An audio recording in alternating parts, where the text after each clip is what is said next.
duel over DAPT duration. It seems to be coming down to kind of gut feeling and the art of medicine.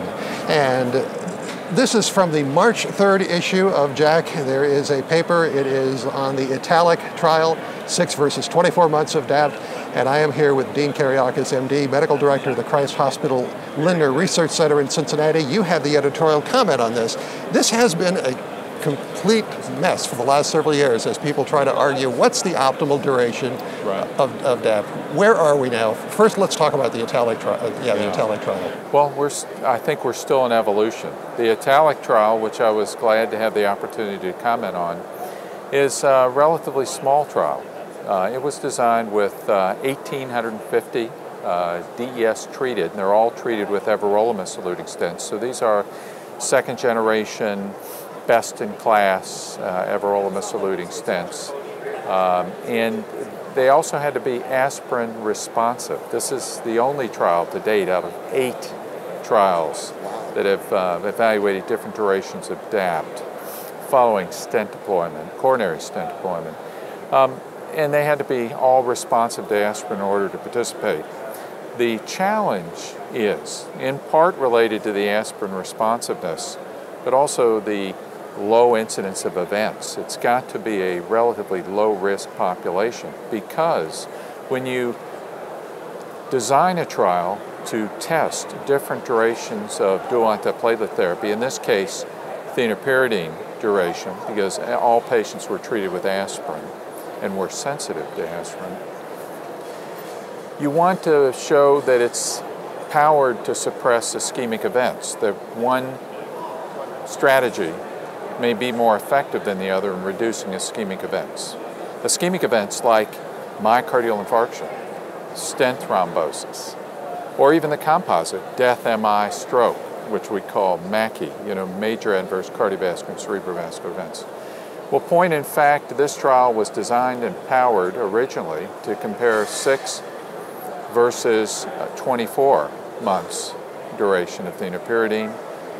It's interesting that they define their comparator endpoint at 12 months. So in essence, really is comparing 6 versus 12 months.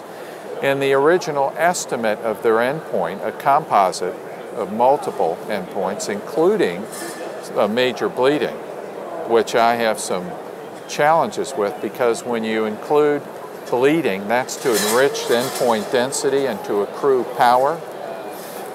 They're directionally divergent. So you have stent thrombosis and MI going one direction. You have bleeding. This is the problem of putting safety and efficacy measures into a single composite endpoint, that it, I think, biases toward the null, that you're not going to see a significant difference between the treatments.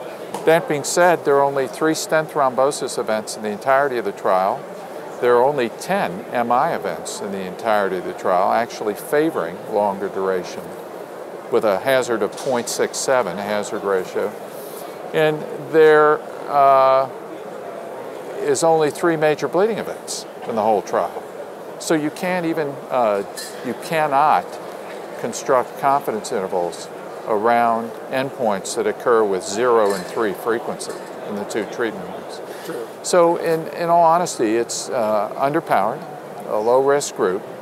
The proposed strategy was 6 versus 24, and we end up with 6 versus 12. And at the end of the day, we really can't, I don't think, move the field forward with that type of hopelessly underpowered trial. Now, we did share some of our data, which I think in the first time it's been in that format, from the DAPT trial that was adequately powered for the endpoints of stent thrombosis and MACE, death, MI, stroke. Because that's what I wanted to talk to you about was, now that we've got that data, so... And you know what we showed, which I love it in the graphic format, is that just with, these are patients that have gone 1 year on dual therapy following stenting. They're MACE free, that's mean death, MI, stroke, major bleed free, and revascularization free, and they were compliant. So we've been criticized that maybe this is a lower risk subgroup, but despite that fact, when we randomized those patients to an additional 18 months of thienopyridine or placebo, on a blinded basis, which none of the other trials have been blinded and placebo-controlled, over the 18-month 12 versus 30 randomized treatment period, it's a 71% relative reduction in stent thrombosis. That's 1.0% absolute, 53% relative reduction in myocardial infarction, 2% absolute. And the revelation here is that 1.1 out of that 2.0% delta, that's 55% of all the MIs, had nothing to do with the stent. They were MIs not related to the stented segment. And if you look very carefully at that graphic, between 12 and 15 months, there are highly statistically significant increase in myocardial infarction and stent thrombosis just in the 12 to 15 month range. The trial could have been stopped, I mean, theoretically, because it's positive within the 3 months. By 30 months, when the group randomized to continued thienopyridine came off by protocol design, their thienopyridine, for a 3-month observation period, one would think that the patient and the stented segment would be more stable at that point, wouldn't you? It's almost 3 years out. Yeah, exactly. Lo and behold, what happens is a flip-flop. There's a highly significant increase in stent thrombosis, myocardial infarction, and frankly, in cardiovascular-related death. 9 in the patients discontinuing thienopyridine, only 2 in those that have been on placebo for 18 months. In patients coming off thienopyridine, even at 30 months, there is an appreciable hazard. And that's the first time, and honestly, I've been putting in stents for 35 years, and I've been in high volume and taking care of sick people. And it's my first real revelation in an organized, protocol-driven situation where you have 5,000 patients discontinue their thienopyridine in an orderly fashion and follow them for 3 months. And they're 3 years out and they still have a hazard of thienopyridine discontinuation. So for me, that was a real revelation of the trial, both at 12 months and at 30 months. And right now what we are struggling with is the concept of how do we predict who it may be more safe or less safe to discontinue thienopyridine in, so that we hopefully can provide some guidance. All of the pundits out there that are advocating personalized DAPT therapy without providing any algorithm, there's no question you're going to put patients on DAPT. The question is, in whom is it safe to discontinue it? Patients that bleed on DAPT can't take DAPT. We know that. I mean, there are patients that are not going to be able to take dual antiplatelet therapy beyond a certain duration, or are going to have bleeding events, and unfortunately they have to be taken off of DAPT. And so I don't believe that one shoe fits all. I think patients do have to be stratified based on their risk of bleeding.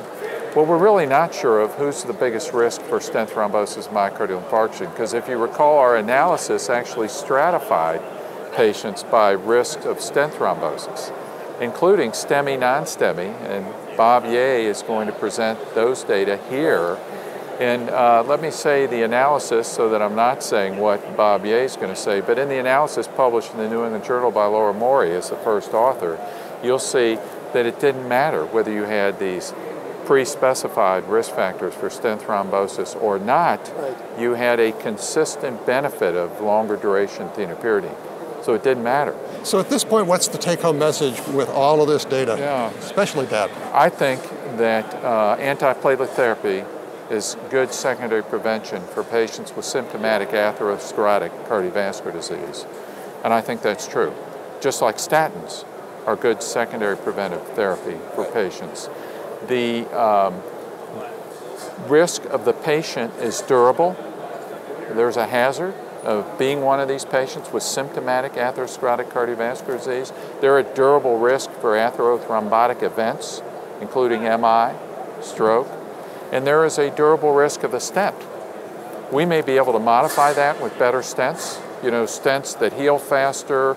The newer PVDF EES polymer may be better than the first-gen DES, and maybe a stent that dissolves and goes away would be the best with the least durable risk related to the stent, but you still have patient-related risk that is durable through this. So it's a real balance, and I don't think, even though we did a definitive powered trial, there's still many questions left to be answered. Well, I think your editorial does a good job of not only taking a look at that paper that you were looking at, italic, but also the whole concept and what is needed at this point. And that is in the March 3rd issue of JACC. So please go ahead and look at Dr. Kereiakes, Dean Kereiakes' paper, the editorial comment, and then the italic results. And for Cardiol Source World News, I'm Executive Editor Rick McGuire.